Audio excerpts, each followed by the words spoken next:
नया दिन और नई ऊर्जा के साथ शुरू हुआ यूनिटी मार्च राष्ट्रीय पद यात्रा का दूसरा दिन नापड़ बस स्टॉप से पूरे जोश और उत्साह के साथ पदयात्री एक भारत आत्मनिर्भर भारत के संकल्प के साथ आगे बढ़ते रहे। लौह पुरुष सरदार वल्लभ भाई पटेल की तरह गुजरात में आयोजित इस राष्ट्रीय पद यात्रा में भारत की विविधता में एकता का अद्भुत संगम देखने को मिल रहा है। राष्ट्र भक्ति की भावना से ओतप्रोत इस यात्रा में लाखों लोगों के कदमों से उठती एकता की गूंज समूचे विश्व को एक मजबूत, संगठित और संकल्पित भारत का संदेश दे रही है।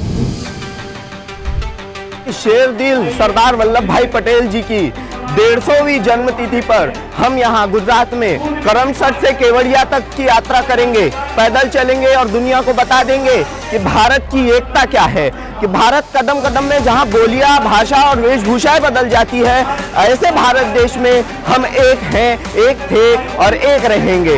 यात्रा के प्रारंभ में सरदार स्मृति वन में वृक्षारोपण किया गया। साथ ही राष्ट्रीय पद यात्रा के महत्वपूर्ण उद्देश्यों में नशा मुक्त भारत का संकल्प भी शामिल है। इस कड़ी में बैनर और पोस्टरों के माध्यम से युवाओं को नशे से दूर रहने के लिए प्रेरित किया गया। स्टैच्यू ऑफ यूनिटी की ओर अग्रसर पदयात्रियों को असोदर और ITI अनक्लाव में आयोजित सरदार गांधी जी के निष्ठावान साथी थीम पर आधारित सरदार गाथा ने स्वतंत्रता संग्राम के दो महान स्तंभ राष्ट्रपिता महात्मा गांधी और लौह पुरुष सरदार वल्लभ भाई पटेल के गहरे संबंधों, उनकी निष्ठा, संघर्ष और योगदान से परिचित कराया।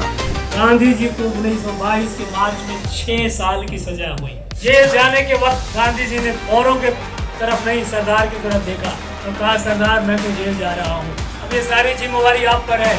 द्वितीय दिवस की ये यात्रा नापड़ बस स्टॉप से शुरू होकर आनंद उमेटा रोड, खडोल, असोदर, मुचकुवा होते हुए अंकलाव बस स्टेशन में संपन्न हुई।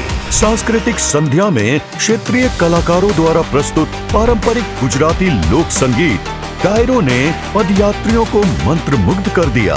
यूनिटी मार्च राष्ट्रीय पदयात्रा की बढ़ती भव्यता राष्ट्र निर्माण की चेतना को और प्रखर कर रही है।